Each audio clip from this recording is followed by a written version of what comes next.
We're nearing the final stretch of reveals, boys, for Omen of the 10. Let's review what's come out since the last review.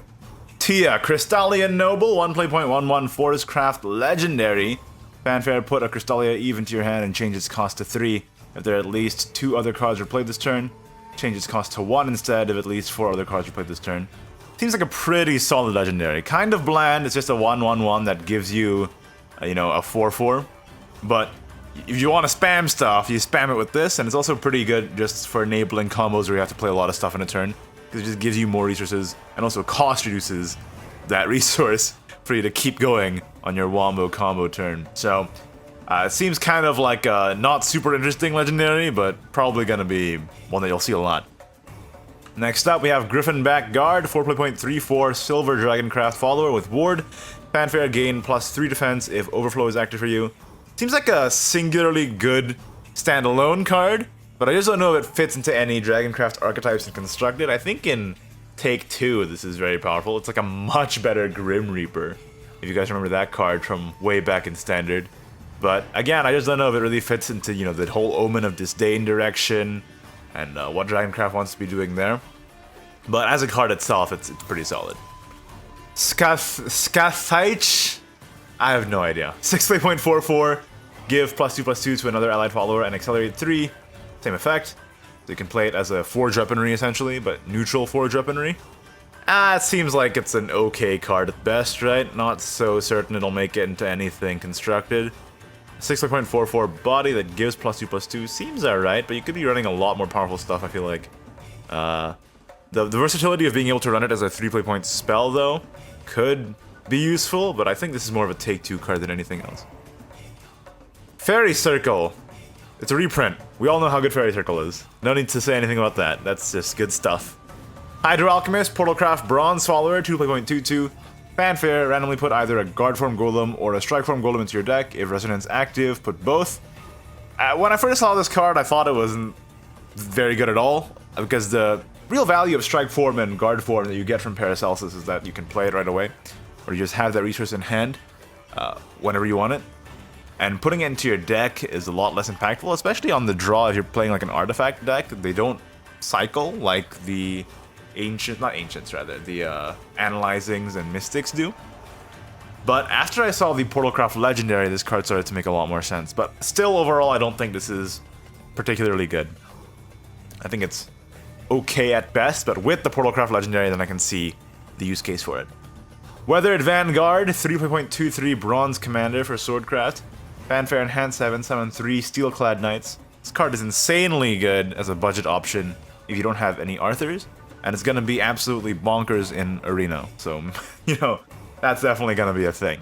The card is pretty good. I don't think it's, gonna make the cut above Arthur in Constructed, but it's just a really solid budget option for players, so there you have it. Plus, if you just want to have like a board spam deck, I just want to run this anyway. And it's good that it has the versatility of being able to be played at 3 or at 7.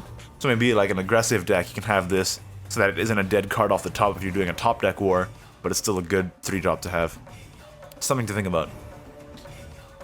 Medusa leader was announced. So the All Art Medusa, and the fact that Medusa is a leader, there you go. She won the leader poll, so there you have her. And a couple more cards here. Feather Rush. Havencraft 3 play point silver spell. Give Storm to an allied follower. I mean, it has Storm in the effect, so you always gotta be like watching out for this in the future, whether or not it's gonna become a problem later on, but I just don't think it's gonna be that effective with this set, at least. I think Havencraft doesn't have a lot of solid followers to really combo with this all that well, and on its own, it's a pretty pricey spell for a quite limited effect. Like, it's not very versatile. But again, it seems like one of those things where you gotta keep this in mind going forward, but I don't know, my hunch is saying that this is not gonna be very good. Like, what do you want to play this on that's super impactful, especially when there's a lot of defensive tools coming as well in the next set, right? Like with the wards, and Poseidon being introduced in the last set as well, and ways to mitigate this kind of damage coming out of Havencraft. And it's kind of weird anti-synergy with the fact that Havencraft is like all reposy with the Omen of doing nothing. Then you have Feather Rush, which doesn't really synergize with all too much in the class either. So it just doesn't seem all that powerful. But, you know, I do like the fact that they're taking Haven in 2 different directions at least, you know, keep it interesting. You got the do nothing and then the give stuff storm. So, that's kind of weird. Serpent Drake, oh no, we've already covered this one. Throne of Solitude, 3 point Bloodcraft, Amulet, Bronze, countdown 4 at the end of your turn. If only 1 allied follower is in play, give a random allied follower +1/+1 and ward.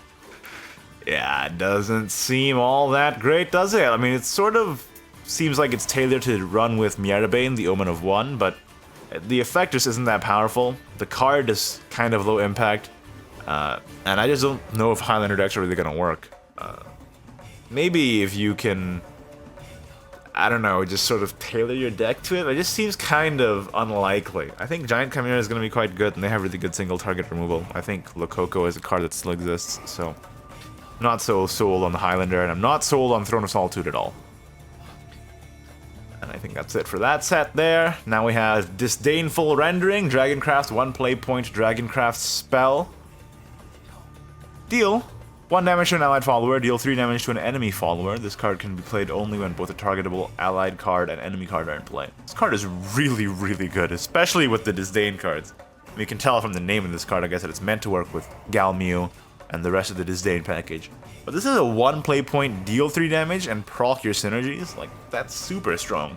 There's the downside of you having to have an allied follower in play for you to proc this, but I think that's not a huge deal because this only costs 1. I think that if this costed any more, that could potentially be a downside, but because this costs 1, it's so easy to weave into your curve, especially when you're ramping. And you can have your Disdainful follower played on board, and then you can just play Disdainful Rending. Like, for example, you can play that 4 play point Apostle Storm that gains attack whenever you damage it. Play Disdainful Rending on it, clear their ward, and go face, or you can just use it on a Galmew. Super strong card, very strong. Silent Purge, 1 play point Bronze spell for Shadowcraft. Remove all effects from an enemy follower except changes to its attack or defense, enhance 5, then destroy that follower. So it's like a execution that removes last words and, you know, other problematic stuff.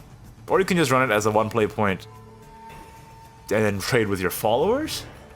I think this card has potential depending on what meta you're in, but it could also just be kind of an inefficient removal if those effects aren't very relevant. I think this is a card that's made to kind of counter a card we'll talk about later in this reveal here, particularly from Havencraft.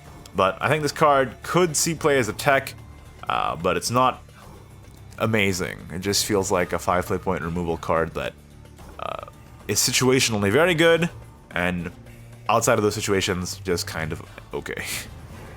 Moving on. We got Enervating Mail. This is the card I was talking about that could really work with the Portalcraft Bronze we talked about.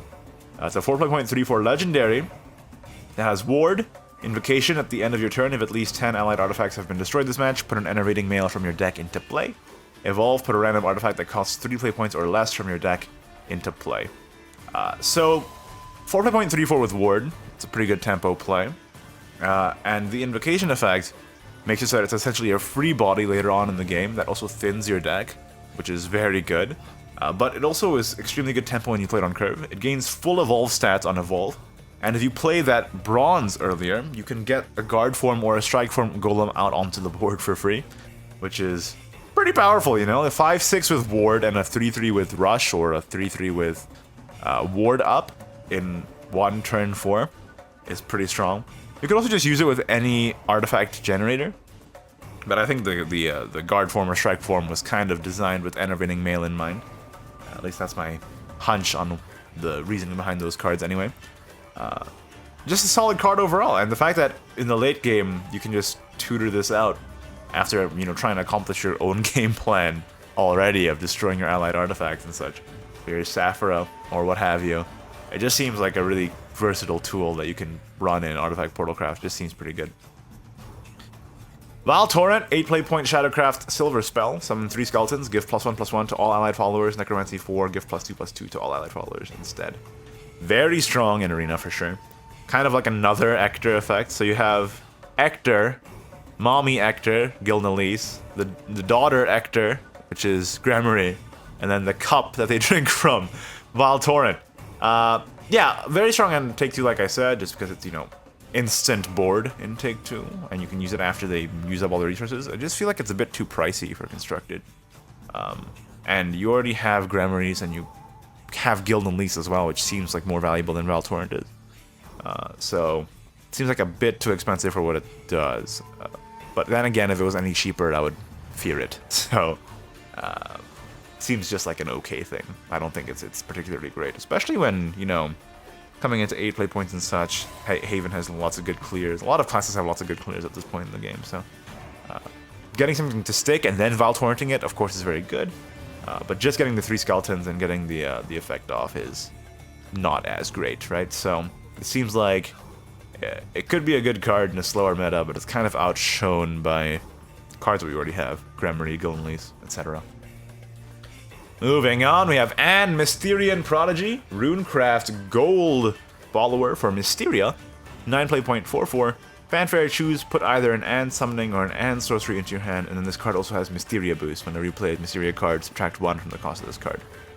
And this is a 2 play point 5/5 with Russian Ward, which at least does disappear at the end of your opponent's turn. That's still quite annoying and quite powerful. And sorcery is a 10 play point.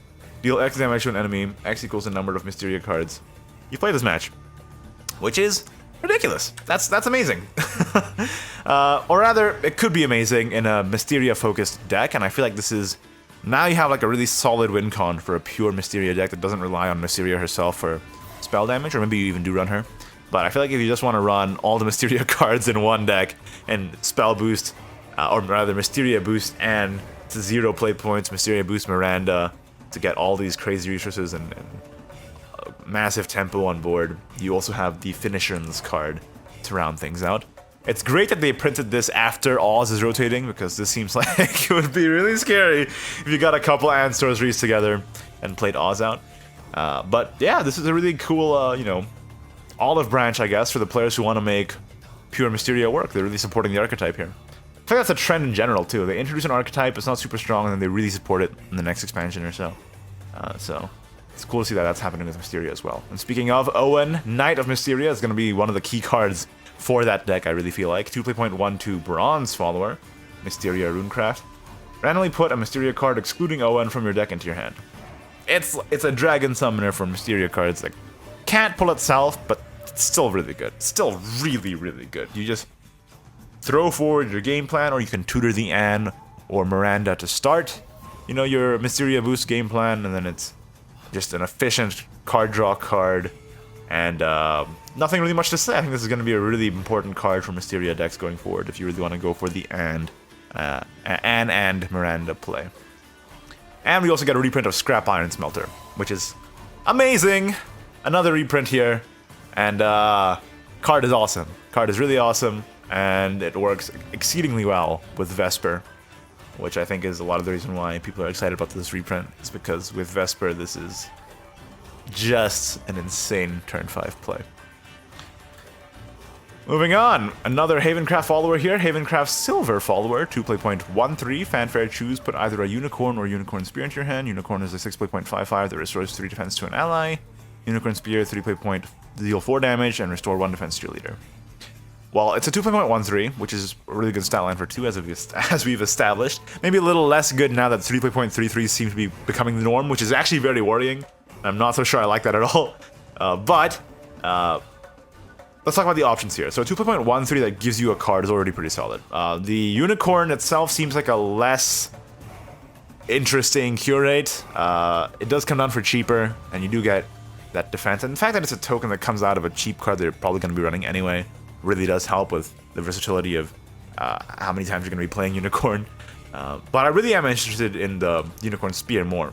What I really am interested in the Unicorn Spear more is what I would say if I didn't have a bunch of spit in my mouth there for a second. Excuse me. 3 play point, deal 4 is very good. And then restoring 1 defense to your leader also gets your Tanko and your White Fangs and all. So and it's just a really good curve, right? You just play the Unicorn Knight into the Unicorn Spear. You might want to pick the Unicorn if you're like really starved for followers and wanting a big body and bigger heal in the longer game, or if you're later in the game and then you draw the Unicorn Knight late in the game and they don't have something that you can use the Unicorn Spear on. Of course, the Unicorn is the better pick. But overall, I think this is generally better. But, you know, the fact that you are flexibly able to choose which one you want, depending on what you're doing in the game, off of a really solid follower on 2 is what makes this card really strong, more than anything else. And there's also Sister Falconer, another Havencraft follower here. 2 play point bronze, 2/2 sideline, enhanced for summon a Divine Birdsong. So it's another in the line of 4 play point grills that summon an animal. You know, Veteran, Tamer, Bird Keeping Disciple, and now Sister Falconer. And I do think Sister Falconer is generally a little better than either of those other 2. It's a 2 play point 2/2 that you can run. That just so happens to have that enhance that summons a Divine Birdsong, and I do think Divine Birdsong is a much better amulet than Pinean Prayer is. And this card is quite a bit more versatile. So, yeah, seems like an okay card, but not sure if their direction of trying to push Tempo Havencraft in the same set that they're pushing Repose Havencraft is going to work. I just don't know if it's going to get enough tools to support it. Maybe in the next set, but maybe I'm just wrong and it's going to be a good card. I just think this card is really solid, and it's definitely really good in Arena as well, I feel like. You know, it's a 2.22, helps you fill your curve, and you get extra value out of it later on as well. And, you know, we all know how good Regal Falcon is, so Divine Birdsong is pretty solid amulet to get. Out of all the 4 play point grills that summon a thing, this is up there. This is up there. Moving on. Battlefield Beauty, 4 play point 3/4 bronze officer for Swordcraft. Clash, deal 1 damage to a random enemy follower. Hate it. Feels bad. Moving on. Lapis, Glorious Seraph, 8 play point 7/6, man. When this follower leaves play, summon an Enstatued Seraph. Transformation doesn't count as leaving play. So, this card is very, very exciting. I love Enstatued Seraph. It is one of my favorite cards in this entire game. And the fact that we might see Enstatued Seraph in rotation and a bunch of people who haven't seen Seraph before can experience her for the first time, that makes me very happy. Is this good though? Well, the effect means that if you banish Lapis, it actually still gives you the Seraph, which is incredible. Of course, the stipulation here is that transformation doesn't count as leaving play. That's very bad because, well, we now have Lococo, who's still a card, of course. And this card also gets absolutely destroyed by Silent Purge and the silence effects from Shadowcraft's Omen package in general. And that's kind of a bummer. So what's funny about that is, like, the counter has, you know, it's changed sides of the table. Before, Havencraft and all its banishes would destroy Shadowcraft and make them very sad, and now you try and play their Lapis, they're just gonna Silent Purge you and make you very sad, and that's no fun. Now, is this better or worse than regular, just normal Seraph, right? Well, I feel like in rotation, normal Seraph would be quite a bit better, just because you can slam it down. It's unlikely that they're gonna destroy you by that turn, because you have a lot of good defensive tools, and it's not as fast as Unlimited can be. And then you can just play your Garudas and your Star Torrents and your Hallowed Dogmas to proc it immediately. So, not so sure if it's better than normal Seraph, but what's good about this card in particular is that you can slam it down. It's a pretty okay body. Nothing too crazy to write home about. But if they don't have a transform effect and they don't have any silent cards, they're going to be hard for us to remove this, because if they do remove it, they enable your win con, and if they don't remove it, you have a 7/6 body that's smacking them in the face every turn, right? So it's going to be kind of a quandary for your opponent. Or they could, of course, just push your face and destroy you. So really, it's on you and how well you build your deck to prevent that from happening. But what you could do then is, if this gets removed, you can just spend your next turn, you know, playing all your countdown reducers, or you could trade this in yourself against a large enemy follower. Say, I don't know, like an Evolved Poseidon, or, you know, a Holy Winged Dragon of their own. You get the Seraph out on the turn after. You've dealt with sort of their threat, and if you're not going to win that turn with whatever amulet countdown reducers you have in hand, then maybe the couple turns after. Especially when the text to banish amulets aren't very premium, right? You got Sutungar, and you don't really want to be running that in basically any other matchup for the most part. But who knows? If Seraph is popular enough, maybe we'll see a Sutungar meta. I doubt it, though. So I think this card is really fun, really solid. I'm a big fan, but, you know, you just got to be careful of Lococos and the Silent Purges out there in the world. If you can bait those removals out before you play your Lapis, then this is going to be a heck of a fun time. Or, you know, you could just play another Lapis after you play your first one. That works too. Oh, another fun thing is that you can play Lapis and then Themis' Purge. And destroy your own Lapis that way. Although that seems kind of bad because you then don't have enough play points to do all the countdown reducing stuff. But, you know, it's a consideration. City of Gold. Havencraft Gold Amulet. 2 play point. At the end of your turn, Invocation, if you have at least 2 play points and an allied gold City of Gold is not in play, put a City of Gold from your deck into play. Whenever you play an amulet, subtract 1 from that amulet's countdown. This card is so good. It is straight up a strictly better Candelabra of Prayers, which is a card that actually did see play in old Seraph decks. Of course, now there's a bit less interaction with Seraph because you can't just slam the Seraph from hand anymore, but still, this is a cheaper Candelabra of Prayers that synergizes with all the rest of your amulets, and you don't even have to freaking have it in hand to play it. You just float some play points, and it straight up pops out of your damn deck like an unwanted child. And it's just a free deck thinner that synergizes with your entire deck. I don't see how this could possibly be bad. Maybe you just run one of, though, because, again, the effect makes it so that, you know, the allied City of Gold can't be in play. And there's no countdown on this thing, so you don't really want to be taking up too much board space with it. But if you are playing an amulet-based deck, then you pretty much, I think, always want a City of Gold, at least one, in your deck. Seems really good. Giselle, Mermaid Healer, 1 play point 03 Dragoncraft Silver Follower. At the start of your opponent's turn, restore 2 defense to all other allied followers. Now, I mean, at first glance, it seems like a low-impact card, right? 1 play point 03 seems like, but it's actually quite annoying if you pair it up with the Disdain package, or at least I have a feeling it will be. And especially since it procs at the start of your opponent's turn. Means that you're not gonna, you know, heal and then damage your stuff by accident, or, you know, if you have any effects that comes to that. But, I don't know, it still seems like it's kind of a card that doesn't do much unless you already have damaged followers on board. I mean, that goes without saying, right? And that makes it kind of inflexible. It seems like it'd be really annoying when it's good, and useless when it's not. So what I'm saying essentially is that it's good when it's good and it's bad when it's bad, which sounds like, you know, tautological, but that's how it kind of crumbles down to. We'll have to see if Disdain is consistent enough for Giselle to make a splash in the meta, but I just don't think that it's gonna make the cut. Unless you go really, really just tempo Disdain, not solely worry about just healing your Disdain followers. Just go wide and have Giselle make it so that your opponent can't make clean trades, but even then it just feels like it's, you know, not super great. Mesozoic Era Dragoncraft Bronze spell. 3 play points, give an allied Dragoncraft follower +2/+2, and the following effect, last words, summon a Dragon's Nest, enhance 10, gain +5/+5. Instead, well, we're exploring Angoro, boys, and this again is kind of like Forged Weaponry. A better Forged Weaponry, but only works on Dragoncraft followers here.